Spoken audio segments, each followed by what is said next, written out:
ओम।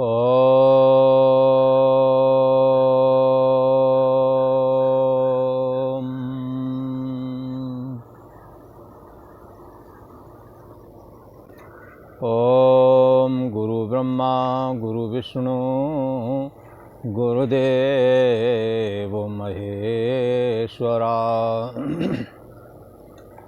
गुरु साक्षात् परम ब्रह्म तस्मै श्री गुरुवे नमः। ओम सद्गुरुदेवाय नमः। योगेश्वर श्री कृष्ण भगवान की जय।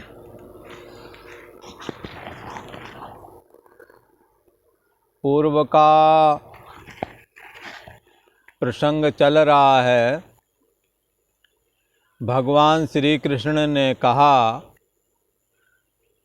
ये यथा मां प्रपद्यन्ते तांस तथैव भजाम्यहम्।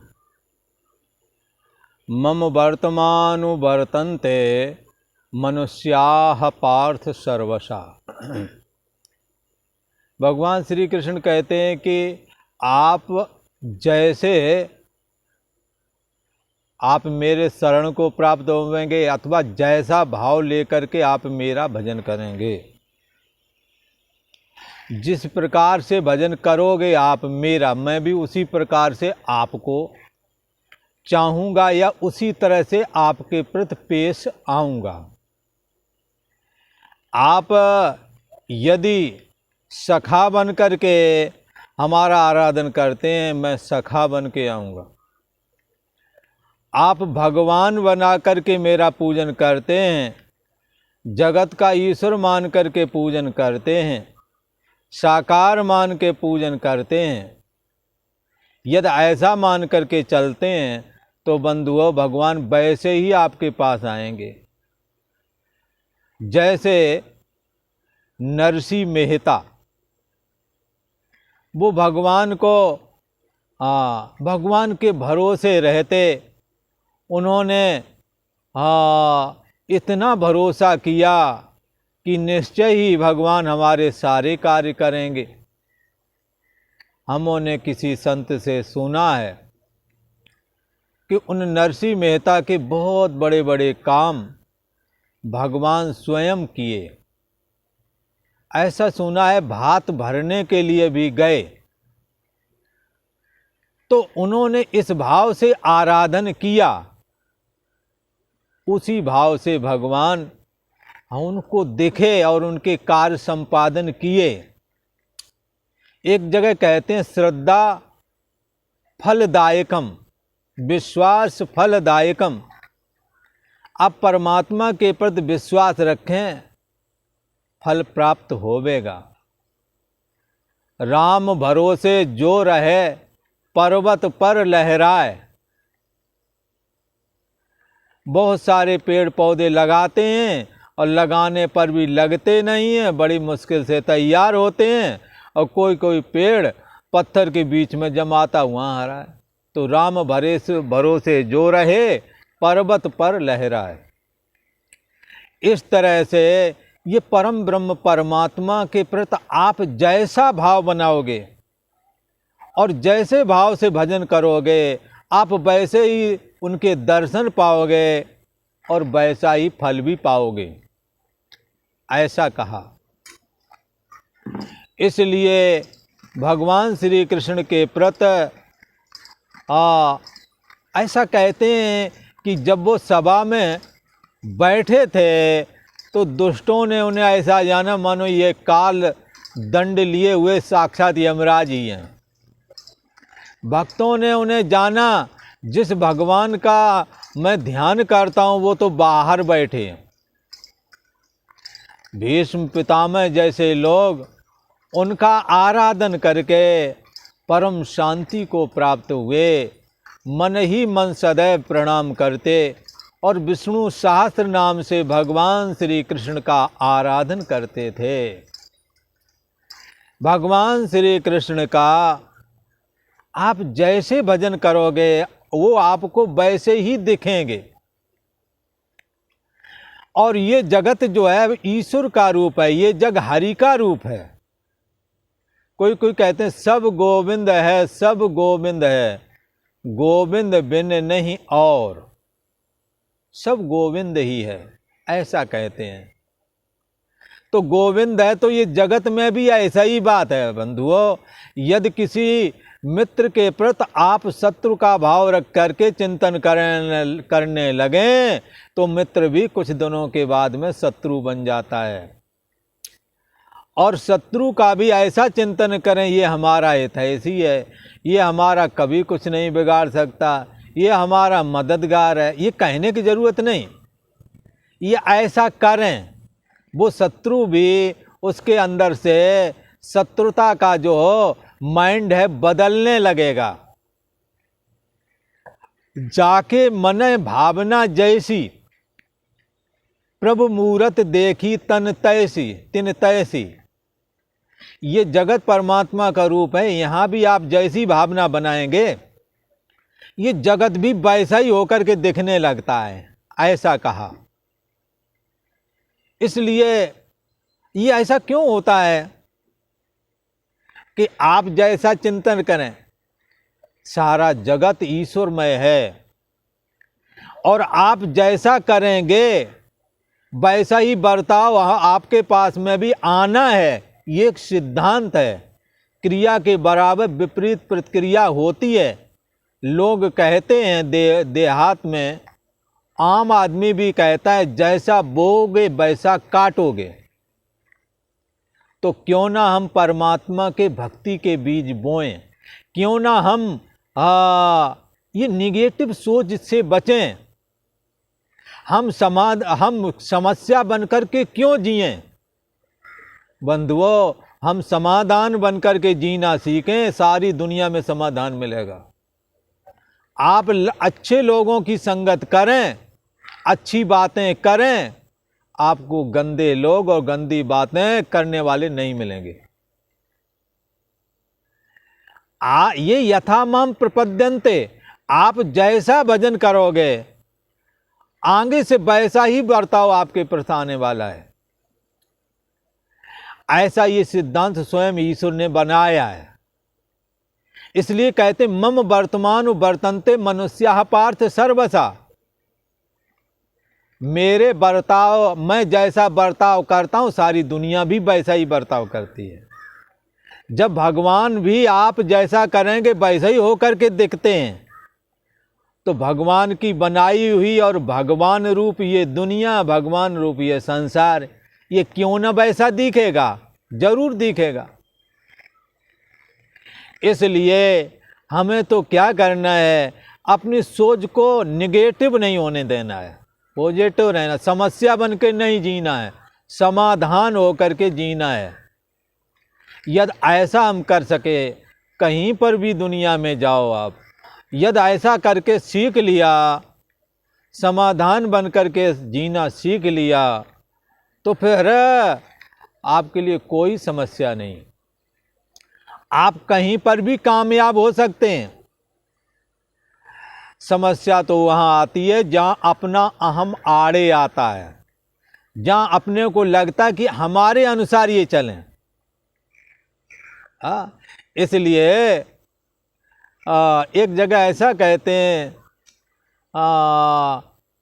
ज़्यादा एक जगह बात चल रही थी, एक दूसरे के बाद कोई किसी की काटता, कोई किसी के प्रमंडन करता, कोई खंडन करता, चल रहा था। तो कोई संत थे, उन्होंने कहा, रज्जब करके कोई थे, तो कहा रज्जब रोष न कीजिए। लगता क्या हमारी बात काट दी तो हमारे के अहम को चोट लगती है, पर संतों ने कहा ऐसा मत सोचो। रज्जब रोष न कीजिए, कोई कहे क्यों ही, और हंस के उत्तर दीजिए हाँ बाबा यूं ही, ठीक है तुम्हारी ही बात। एक ने कही और दूसरे ने मानी, और कहे नानक दोनों ही ब्रह्मज्ञानी, भला ऐसी बात कही। इस करके आप जैसा सोचते हैं, जैसा करते हैं, जैसे ग्रंथ पढ़ते हैं, जैसे लोगों में बैठते हैं आप वैसे ही होते हैं। एक बार एक बहुत भला आदमी बनता था तो हृदय से गलत, पर उसने सारे जो आचार विचार थे, जो दिखावा था, वो अच्छे वालों की तरह किया करता था। पर जब उसे गंदे लोगों के बीच में बैठे और गुफ्तगू करते देखा गया तो किसी समझदार ने कहा इसके चित्त में भी कहीं ना कहीं गंदगी है, ये भी कहीं ना कहीं गंदा आदमी है। आप जैसा सोचते हैं, जैसा करते हैं, आप जैसा बोलते हैं, ये आप जो बोलते हैं आपके हृदय का भाव वाणी में आता है। इसलिए वाणी भी वही बोलती है जो आपके अंदर में होता है। इसलिए अंदर के भाव को हमने निगेटिव नहीं बनाना है, अंदर की सोच को सकारात्मक रखना है और परमात्मा की ज्ञान वैराग भक्ति से युक्त बनाना है, समाधानपूर्ण बनाना है। यदि हम ऐसा कर सके तो ये जगत भी हमें जहाँ कहीं भी जाएंगे हमारे लिए समस्या नहीं बनेगा। समस्या तब बनता है जब हम खुद समस्या बनते हैं। यदि हम समाधान बनना सीख जाएं तो ये समस्या ही ना रहे। ये यथा माम प्रपद्यन्ते तांस तथैव भजाम्यहम्। आप जैसे मेरा चिंतन करेंगे मैं भी आपको वैसे ही चिंतन में आऊँगा। तो किसी ने कहा महाराज भगवान का चिंतन करते हैं, एक चिंतन ऐसा करता है कि भगवान को एक अपने ही जैसा मानना कि भगवान भी हमारे जैसे हैं। और एक जगह तो मैं गया तो एक महिला भगवान श्री कृष्ण का आराधन करती थी, लड्डू गोपाल का, उन्हें नहलाती धुलाती। पर उन्होंने पूजा वाली जगह पर मैं गया तो एक छोटा सा पंखा रखा था, वो बैटरी से चलता था, चार्ज कर लो उसे चलता था। मैंने कहा ये क्या रखा? मैं समझ रहा था कि ये बच्चों के खेलने का खिलौना होवेगा, पर वो खिलौना नहीं था। मैंने पूछा ये क्या? बोले लड्डू गोपाल का पंखा है। और उन्होंने बटन दबा के बताया ये देखो चल रहा है। अब देखो भगवान का उन्होंने आराधन किया तो ऐसे ही आराधन किया जैसे मानो हमारे जैसा कोई हो, तो भगवान उनको वैसे ही मदद करते हैं, वैसे ही होकर के दिखते हैं। पर ऐसा होने पर कोई भगवान की शक्ति कमी नहीं है। कोई भगवान श्री कृष्ण को लड्डू गोपाल के रूप में देख करके कोई छोटा बालक ऐसी नासमझी नहीं कर देना। बहुतों ने की है, पूतना ने की है, रफे दफे कर दिया भगवान ने। केसी राक्षस गासुर बकासुर जिन कितने सबको निपटा दिया। भगवान का आराधन करें, कैसे भी करें, बाल रूप में करें, जवान वाले में करें, पर भगवान में ईश्वरता की पावर वही बना रहता है। तो किसी ने आराधन किया, भगवान जो है कैसा है? बोले वो वैकुंठ धाम में रहते हैं। चलेगा, आप ऐसा आराधन करो, आप कैसे भी परमात्मा का आराधन करो, परमात्मा के आराधन से आपका कल्याण ही होना है। एक जगह तो ऐसा भी कहा, तुलसी अपने राम को और रीज भजो चाहे खीज, समय पड़े सब जामे हैं उल्टे सीधे बीज। कई बार क्या होता है भगवान का भजन करने का मन नहीं लगता है। भला अब रोज रोज का काम वही उतना ही काम है, नहीं लगता है मन है, आलस करता है, बहानेबाजी करता है कि चलो हटो आज भजन ना करना पड़े, इधर बात करेगा उधर बात करेगा। और जब देखा समय ज़्यादा ही कम हो गया तो जाके दौड़ के भजन करेगा, तो थोड़ा मोड़ा कर लिया। पर तुलसीदास जी ने तो कहा आप चाहे रोए भजो, चाहे खींच के भजो, चाहे क्रोध दो, कैसे भी भजो। जैसे खेत में यदि मक्का बोना है तो उल्टा बीज पड़ जाए या सीधा, पर जमाता है। ऐसे ये परमात्मा की भक्ति कभी व्यर्था नहीं जाती है। आप कैसे भी भगवान का भजन करें, मित्र मान के करें, ईश्वर मान के करें, भगवान को सगुण करके करें, साकार मान के करें। इसलिए भगवान ने अनेकों प्रकार के चरित्र किए, अनेकों प्रकार के रूप आकार धारण किए। आपको को जो परमात्मा का पोज पसंद हो आप उस रूप में कर सकते हैं। पर भाव में यदि परमात्मा को प्रति कैसा भाव रखें, यदि ऐसी चर्चा करें तो शास्त्र का सहारा लेना चाहिए। परमात्मा सगुण साकार भी है, निर्गुण निराकार भी है। परमात्मा के अनेकों रूप हैं। इसीलिए मम वर्तमान वर्तन्ते मनुष्य पार्थ सर्वथा। आप जैसा आचरण करेंगे भगवान उसका तुरंत फल देंगे, जरूर देंगे। ये इसलिए क्योंकि यदि मैं ऐसा ना करूँगा, तुम्हारे कर्म का फल ना दूंगा, तो मम वर्तमान वर्तन्ते मनुष्य पार्थ सर्वथा। हर एक मनुष्य मेरे जैसा जो कर्म करता है उसी के अनुसार फल मिलता है। तो यदि ईश्वर फल ना देगा तो आम लोगों की क्या हालत होगी। ईश्वर रूप भगवान श्री कृष्ण कहते हैं मम वर्तमान वर्तन्ते। मैं सभी के साथ जिस प्रकार से बर्ताव करता हूँ, ये भक्त लोग जिस प्रकार का भजन मेरे प्रति करते हैं मैं उनको भी उसी प्रकार से भजता हूँ, वैसा ही फल दे देता हूँ, ऐसा कहा। और सभी मनुष्य जो है सब प्रकार से, पर भगवान ने जो बना दिया मार्ग उसी पर चलते हैं। सब प्रकार से सभी मनुष्य मेरे बताए हुए मार्ग का अथवा मेरे बढ़ते हुए मार्ग का अनुसरण करते हैं। भगवान राम ने जो मर्यादा मार्ग बना दिए आज तक बने हैं, चले जा रहे हैं। भगवान ने बताया कि हमारे भक्त का कभी भी पतन नहीं होता है, आज तक वही बात, पतन हुआ ही नहीं किसी का। भगवान ने कहा कौन्ते प्रतिमे जानिए न में भक्ता प्रणश्यति। हे कुंती पुत्र, तुम भली भांति ये बात जान लो कि मेरे भक्त का कभी विनाश होता ही नहीं है। तो भगवान की भक्ति का क्या फल है? ज्ञान वैराग भक्ति आदि ये शास्त्र ने बताए, यूं ही आज भी वैसा ही है। तो ईश्वर ने वो मार्ग बना दिया जिस मार्ग का अनुसरण करके सभी मनुष्य शास्त्र के बताए हुए मार्ग में चल करके ईश्वर की ज्ञान वैराग भक्ति में, भगवान श्री कृष्ण की ज्ञान वैराग भक्ति में प्रवृत्त होते हैं, अनुसरण करते हैं। इसलिए किसी ने कहा कि चलो ठीक है, भगवान की भक्ति आदि की चर्चा की है और जिस प्रकार से जैसा भाव रखेंगे भगवान के प्रति वैसा ही हो करके भगवान प्रतीत होवेगा।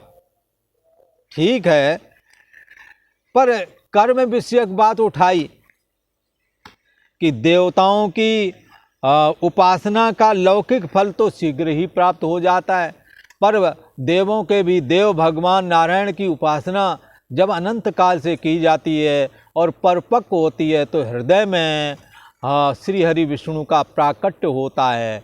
हृदय देश में एक अद्वैत चैतन्य सत्ता का सोहम अस्मि करके एक भान होता है। वो जो है बहुत अनेक जन्मों का फल है, पर देवताओं का आराधन सहज में ही हो जाता है। कर्म के द्वारा देवताओं की उपासना, उसके लिए कहते हैं ये गीता का 4था अध्याय है और 12वां श्लोक है। भगवान श्री कृष्ण कहते हैं, हे अर्जुन, कांक्षन्ताः कर्मणा सिद्धिं यजन्त इह देवता क्षिप्रम हि मानुषे लोके सिद्धिर्भवति कर्मजा। भगवान श्री कृष्ण ने कहा कि मेरी भक्ति यदि करोगे तो भक्ति का जो फल है वैसा प्राप्त होवेगा, और जैसा भाव रख करके करोगे वैसे ही भाव के द्वारा मैं तुम्हें वरदान अथवा वैसी ही हेल्प, मदद वैसा ही होकर के देखना, ये सब ईश्वर करेगा। ये यथा माम प्रपद्यन्ते, जैसा भाव रख करके आप करेंगे। यदि शत्रु मानोगे तो भगवान जमराज होके दिखेंगे, यदि अपने को भक्त बनाओगे तो भगवान हो करके वो ईश्वर देखेगा। आप मित्र बन के देखना चाहते तो ईश्वर मित्र होकर के देखेगा। जैसा भाव रखोगे वैसा ही प्रतीत होवेगा। ये तो भक्ति की बात बताई, पर यदि कोई कर्म के द्वारा उपासना करना चाहता है तो कांक्षन्ता कर्मणाम सिद्धि,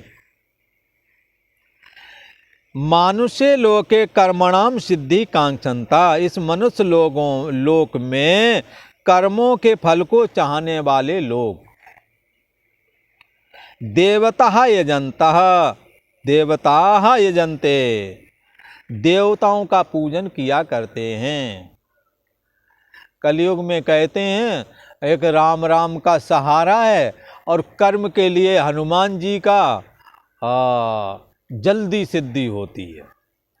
ये कर्मी लोग कर्मों के द्वारा ईश्वर का आराधन करते हैं। इह मानुषे लोके, इस मनुष्य लोक में कर्मणाम सिद्धि कांक्षन्ता, कर्म का फल चाहने वाले लोग देवताओं का पूजन करते हैं। यजन्ते, देवता यजन्ते, देवताओं का यजन करते हैं। अच्छा, क्यों करते हैं? भगवान का क्यों नहीं करते हैं? भगवान की प्राप्ति अनेक जन्म संसिद्धि ततो याति परमाम गति, परमात्मा की प्राप्ति अनेक जन्मों के तपह कर्म का फल है। ठीक है ना? अनेक जन्म संसिद्धि ततो याति परमाम गतिम। और ये जो कर्म मुझे जो किया है उसका फल प्राप्त हो, इसको कर्मजा सिद्धि बोलते हैं। कर्मों से उत्पन्न होने वाली सिद्धि, ये कर्मजा सिद्धि देवताओं का आराधन करने से शीघ्र ही प्राप्त हो जाती है, ऐसा कहा। तो शीघ्र प्राप्त हो जाए और हमारी कामनाएं पूर्ण हो जाएं, इसलिए इस मनुष्य लोक में कर्म फल चाहने वाले लोग, कर्म का फल चाहने वाले लोग देवताओं का पूजन किया करते हैं। तो कोई किसी देवता का तो कोई किसी देवता का। ऐसा क्यों करते हैं? ये परमात्मा सर्वश्रेष्ठ है, सब में समाया हुआ है, सबका आधार है, उसका आराधन ये क्यों नहीं करते? तो इसके लिए कहते हैं क्षिप्रम ही मानुष्य लोके सिद्धिर्भवति कर्मजा। ये कर्मजा सिद्धि, कर्म के द्वारा जो क्रिया करते हैं उसका जो फल मिलता है उसको कहते हैं कर्मजा सिद्धि। ये जो देवताओं का आराधन करने से कर्म फल तुरंत मिल जाता है, कामना से युक्त संकल्पित होकर के जब कर्म किया जाता है तो उसका फल तत्काल मिल जाता है। इसलिए लोग, बहुत सारे लोग आराधना उपासना करके इसी कर्मजा सिद्धि में उलझ जाते हैं। यज्ञ किया, फल प्राप्त हो गया, खुश हो गए, फिर दूसरा कामना युक्त किया, फिर खुश हो गए, फिर किसी का जप तप आदि किया, उसका फल मिल गया, खुश हो गए। तो ये कर्मजा सिद्धि कहलाती है। ये कर्मजा सिद्धि देवताओं के द्वारा प्राप्त होती है, और ईश्वर की प्राप्ति रूप फल तो अनेक जन्म संसिद्धि ततो याति पराम गतिम, अनेक जन्म की साधन भजन तपस्या का प्रतिफल है।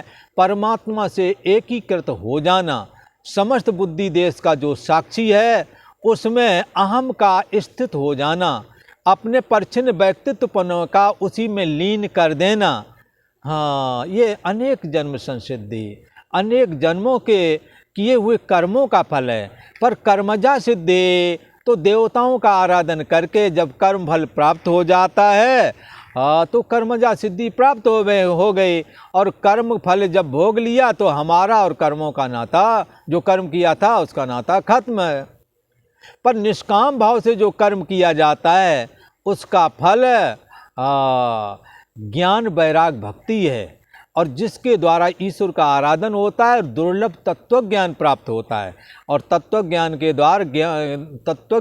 द्वारा ये कहा गया ज्ञान मोक्ष प्रद वेद बखाना, ये तत्व ज्ञान मोक्ष का हेतु है, मोक्ष स्वरूप है, ऐसा कहा। भगवान श्री कृष्ण ने कहा ये कर्मजा सिद्धि करें या कुछ भी करो, ठीक है, इस मनुष्य लोक में यदि कर्मों का फल चाहते हो तो देवताओं का आराधन करके आप अपने कामना के अनुरूप कर्म का संकल्प लेकर उस कामना को पूर्ण कर सकते हैं। आपको कर्म सुख समृद्धि देवेगा, ये बात बताई। पर ये सारे कर्म चातुर्वर्ण व्यवस्था के अंतर्गत आते हैं। ब्राह्मण क्षत्रिय वैश्य शूद्र, ये 4 वर्ण हैं, और 4 ही आश्रम हैं, ब्रह्मचर्य, गृहस्थ, वानप्रस्थ और सन्यासी। इसके अनुसार ये किसने रचना की है? ये किसी और ने नहीं, साक्षात ईश्वर ने की है, परमात्मा नारायण ने की है। इसलिए चारों वर्णों की रचना भगवान ने की, पर अपने अंदर कर्तापन नहीं आने दिया। मैंने किया और बनाया स्वयं, कर्ता आप हैं पर अपने को अकर्ता मान रहे हैं। कौन सी विद्या है जिससे करते हुए भी अपने में कर्तापन नहीं आता है? तो ये विद्या है असंगता रूप विद्या। इस असंगता रूप विद्या के द्वारा अपने को शरीर मन और बुद्धि आदि से अपने को असंग जाने, और परशेष से जो बचा हुआ तत्व है, बुद्धि देश का जो साक्षी है, बुद्धि देश को बाधित कर दें। फिर परशेष से जो बचा हुआ स्वरूप है वो साक्षात श्री कृष्ण का अंतर्यामी स्वरूप ही है। इसी की प्राप्ति के लिए हमोने यदिच्छा ब्रह्मचर्यम चरंती तत्ते पदम संग्रहण प्रक्षे। अरे इस पद की प्राप्ति करने के लिए हमोने अर्थात सन्यासी वैराग लेता है, घर बार का त्याग किया जाता है। इस अंतर्यामी स्वरूप में विश्रांति लाभ करने के लिए गीता ने कहा अनेक जन्म संसिद्धि, अनेक जन्मों का प्रयास लगता है, अनेक जन्मों की तपस्या लगती है, तब इसकी प्राप्ति होती है। पर कर्मजा सिद्धि जल्दी प्राप्त हो जाती है। आप कर्म करें, आपको कर्म का फल मिलेगा। यदि कर्म फल नहीं चाहिए, कर्मों के फल से असंग हो जाओगे तो ज्ञान वैराग्य भक्ति प्राप्त होगी, ऐसा कहा। आज की चर्चा को इतना ही करते हैं। ओम शांति शांति शांति।